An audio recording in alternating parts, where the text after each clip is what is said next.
Welcome. Welcome to Let's Talk Ed with Professor Chris, the best college podcast. But most importantly, the show that is empowering minds one episode at a time. I am your host, Professor Chris, and the author of Getting the Most Out of Your College Experience. All right, here. Let's get right to it. Our topic today is going to be college orientation, the good, the bad, and the ugly. Yes, college orientation, the good, the bad, and the ugly. Congratulations, high school seniors, you've made it. Now you are actually at the school that you've always dreamed about going, or maybe you smartly picked that institution with the help of your parents, right? And you're there now. It's time for orientation.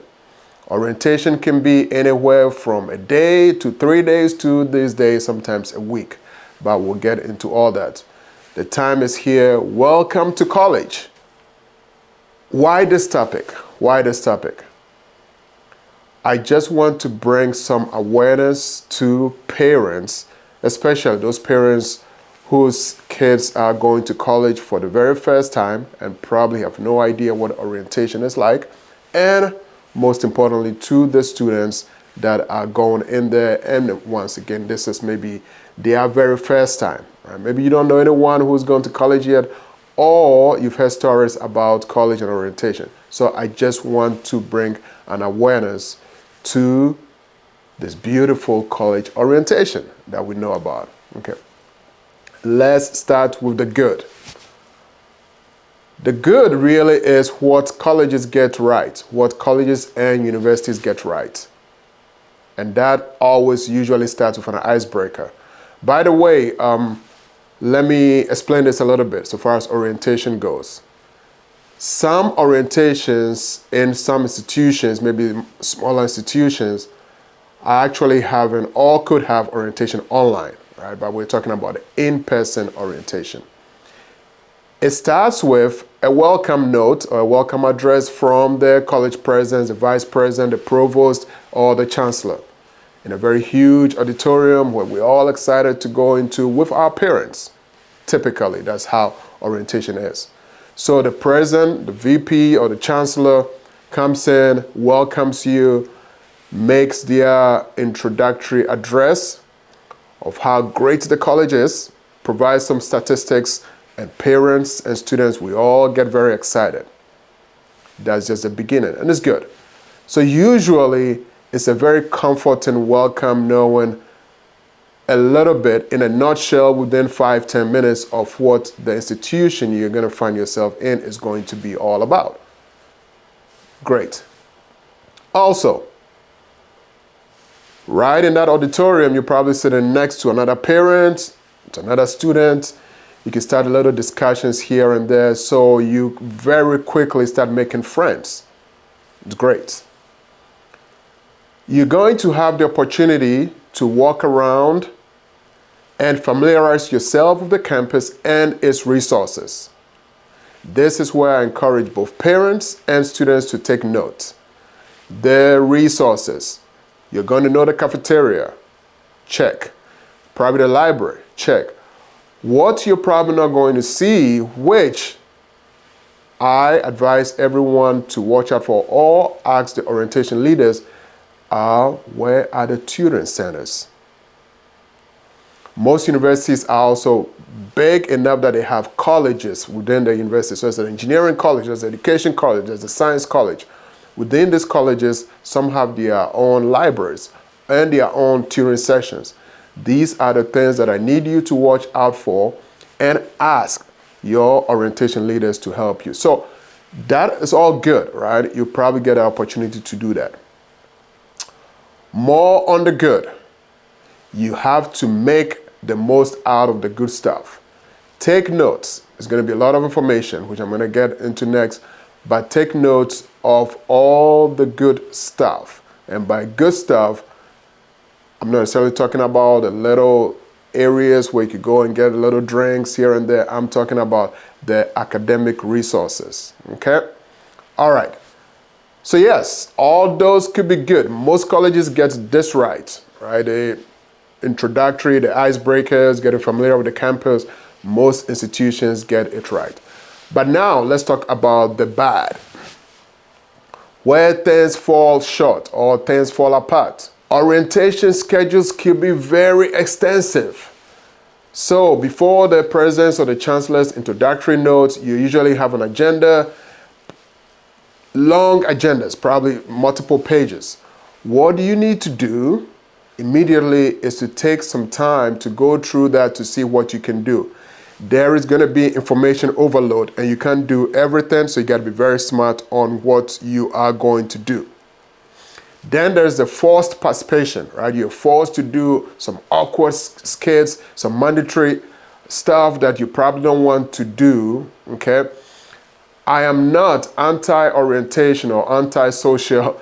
I'm just letting you know that orientation sometimes could be a little bit overwhelming and providing some of the strategies for you, right, to start your college ride. In the midst of all this, with things moving really fast and you needing to be involved in everything, sometimes, unfortunately, the social anxiety sets in.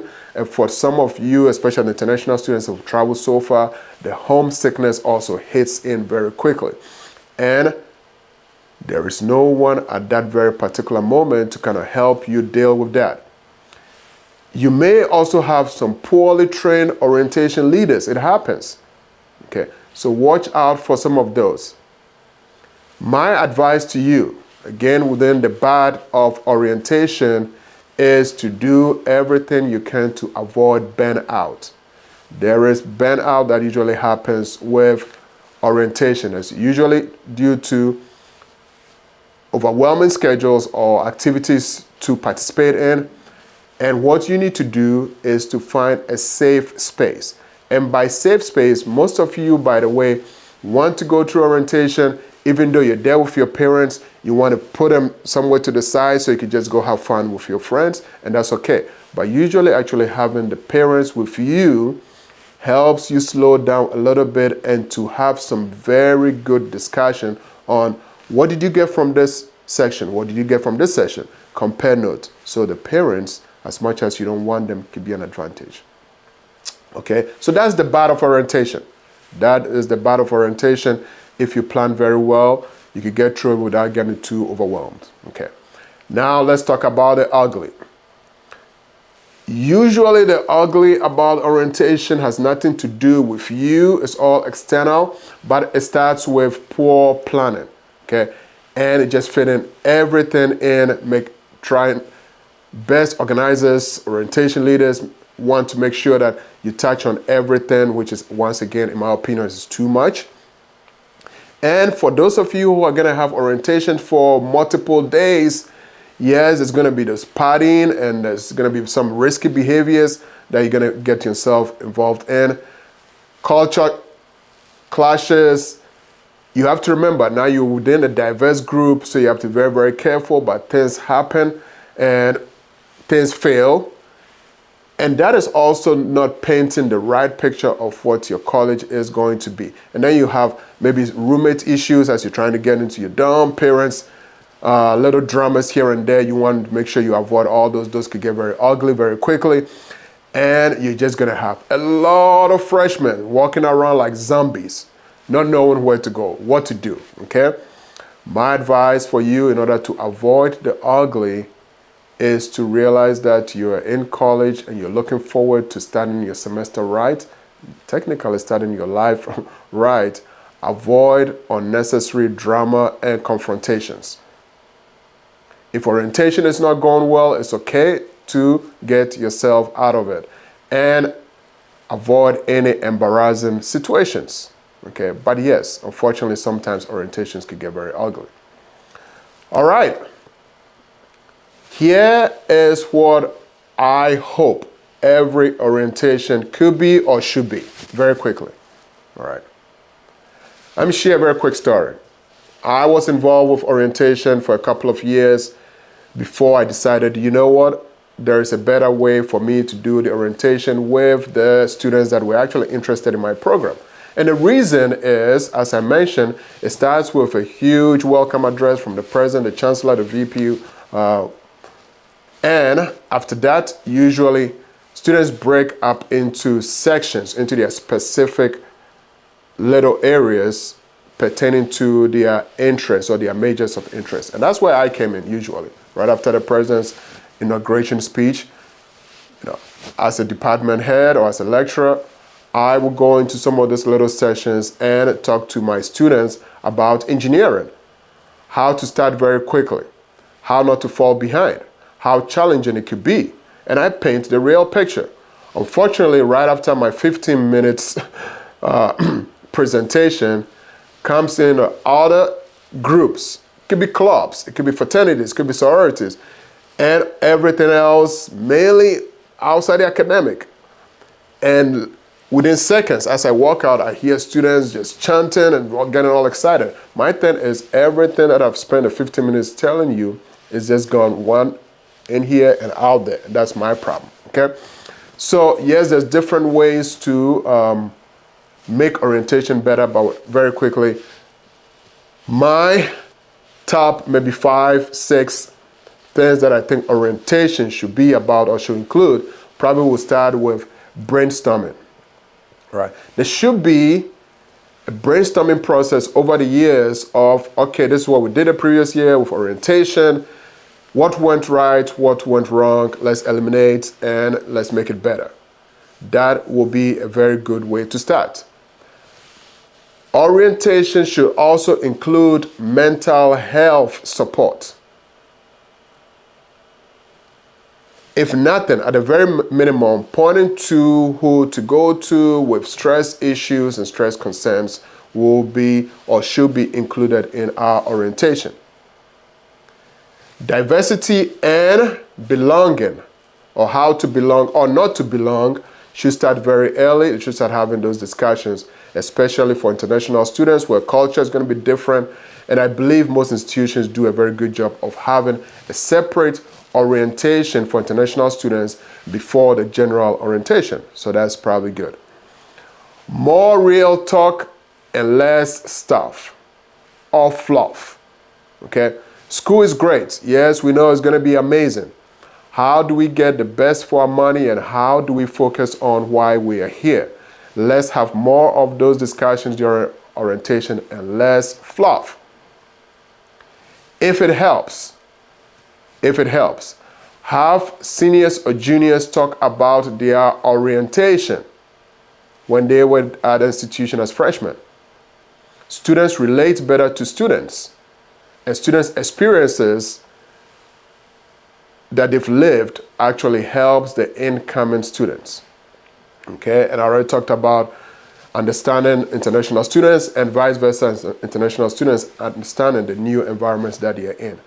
At the end, my last but not least point of what I think college orientation should be is prioritization reminders. During the whole process, students should be reminded as to why they are here, which is the academics, and how to find the support and the resources. Well, there you have it. That is my very quick orientation or college orientation, the good, the bad, and the ugly. And in closing, this is my advice to you. Plan ahead and don't try to do everything will be my advice.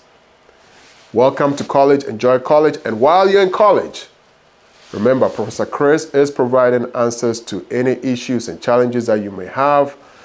Subscribe to this channel, send your topics, and I will address any questions you have about college. If you want more on this topic, college orientation, yes, it is discussed in here. I share some stories about college orientation in here. Getting the most out of your college experience. All right, get a copy of that. It's all in here. If you're new to this channel, our main goal is to empower minds one episode at a time. And my advice to all and any college student is to live beer, but don't drink beer. Okay? Don't drink beer. My beer to you is to balance, eat well, exercise, and rest. Congratulations once again. Enjoy orientation. Be smart about orientation. plan ahead and don't try to do everything. See you on the next episode of Let's Talk Ed with Professor Chris.